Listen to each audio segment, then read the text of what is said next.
pada mata pelajaran fisika di Assalamualaikum SMK warahmatullahi Ganesha. wabarakatuh. Materi fisika kali ini kita akan membahas mengenai listrik statis. Materi ini sudah kalian pernah pelajari waktu masih di SMP. Apa yang kamu ketahui tentang muatan listrik? Apa penyebab timbulnya medan listrik? Dan apa yang kamu ketahui tentang kapasitor? Masih ingatkah kalian tentang hal itu? Mari kita pelajari. Kita akan mengingat kembali mengenai muatan listrik. Suatu benda mengandung listrik statis. Muatan-muatan listriknya dalam keadaan diam atau tidak bergerak. Dalam listrik statis tidak terdapat arus listrik karena tidak terjadi muatan listrik. Pada dasarnya semua benda adalah netral atau tidak bermuatan.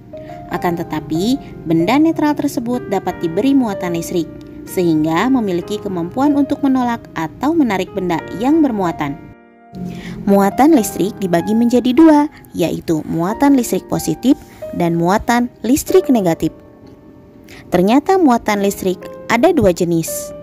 Muatan sejenis akan tolak-menolak, sedangkan muatan yang tidak sejenis akan tarik-menarik. Setiap benda terdiri atas atom-atom. Sebuah atom terdiri atas inti atom dan elektron. Inti atom terdiri dari proton dan neutron. Proton merupakan inti atom yang bermuatan positif dan neutron merupakan inti atom yang tidak bermuatan. Sedangkan elektron bermuatan negatif dan bergerak mengelilingi inti atom. Mari perhatikan gambar di bawah ini. Atom disebut netral jika jumlah proton sama dengan jumlah elektron. Atom bermuatan negatif jika atom mendapatkan kelebihan elektron. Atom bermuatan positif jika atom kekurangan elektron. Listrik statis merupakan kumpulan muatan listrik yang tidak mengalir dan hanya membutuhkan waktu singkat dalam mengalami pengosongan muatan. Pengosongan muatan listrik merupakan perpindahan muatan listrik statis dari satu benda ke benda yang lain. Muatan listrik muncul karena adanya perpindahan elektron dari satu benda ke benda yang lain.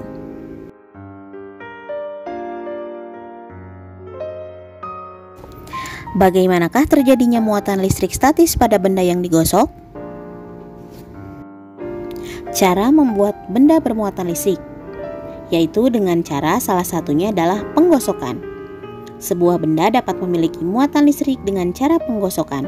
Misalnya penggaris plastik yang digosokkan pada kain atau rambut yang akan menjadi bermuatan negatif, dan elektronnya berpindah dari rambut ke penggaris, sehingga penggaris menjadi bermuatan negatif. Gaya listrik. Sebelum kita membahas mengenai gaya listrik, ada dua jenis muatan listrik, yaitu muatan positif dan muatan negatif.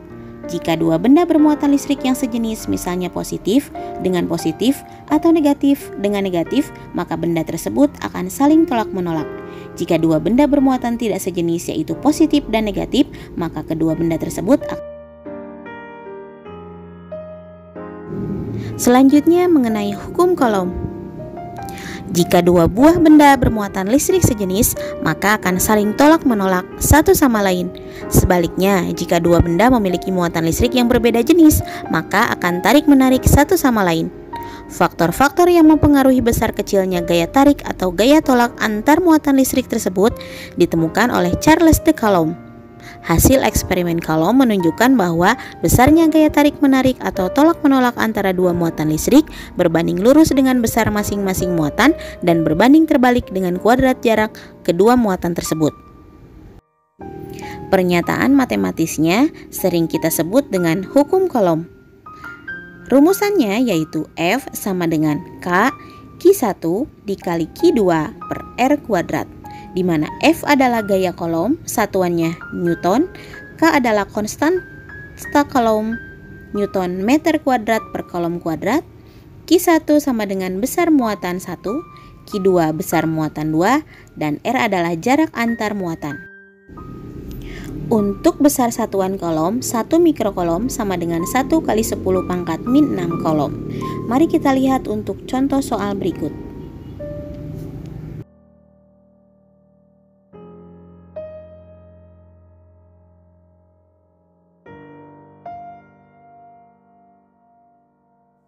Mari kita bahas. Dari soal yang sebelumnya dapat ditentukan bahwa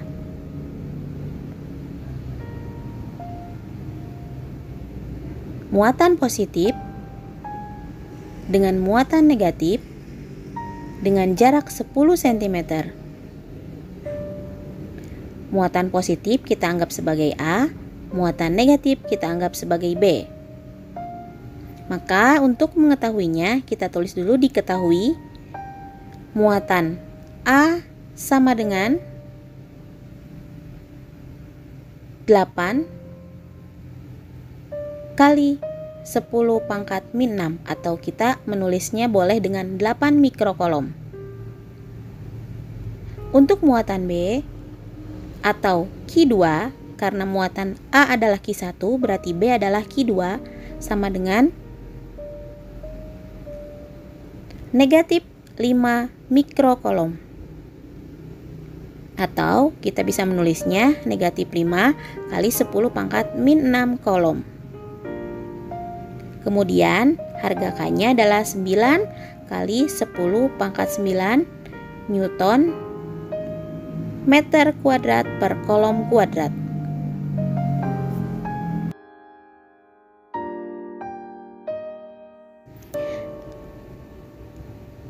Selanjutnya, untuk R-nya adalah 10 cm, atau kita rubah ke dalam meter, 1 kali 10 pangkat min 1 meter, atau 0,1 meter. Maaf untuk K-nya sepertinya salah penulisan, harusnya satuannya adalah Newton meter kuadrat per kolom kuadrat. Selanjutnya, yang ditanyakan adalah gaya di titik C. Mari kita bahas. Kita menggunakan rumus kolom, yaitu F sama dengan K Q1 Q2 per R kuadrat. K-nya adalah 9 kali 10 pangkat 9, Q1-nya 8 kali 10 pangkat min 6, dikali Q2 sama dengan 5 kali 10 pangkat min 6, per R kuadratnya adalah 1 kali 10 pangkat min 1, dikuadratkan. Sehingga 9 kali 10 pangkat 9 kali 8 dikalikan dengan 5, hasilnya adalah 40 kali 10 pangkat min 6 ditambah min 6, hasilnya adalah min 12 per 1 kali 10 pangkat min 1 dikali 2 sama dengan min 2. Sehingga selanjutnya kita bisa mengalihkannya antara 9, atau kita rubah dulu pangkatnya, 9 ditambah min 12 itu hasilnya adalah 10 pangkat min 3. Kita tulis lagi 9 kali 40 kali 10 pangkat min 3 per 1 kali 10 pangkat min 2. Maka 9 kali 40 sama dengan 360 kali 10 pangkat min 3 per 1 kali 10 pangkat min 2. Kita bisa coret angka nolnya dikurangi menjadi min 2, hasilnya adalah 36 kali 10 pangkat min 2 per 1 kali 10 pangkat min 2. 36 dibagi 1 hasilnya adalah 36. 10 pangkat min 2 yang bawah kita pindahkan ke atas menjadi positif hasilnya kalau dipindah ruas, sehingga habis min 2 tambah plus 2 sehingga hasilnya adalah 36 Newton.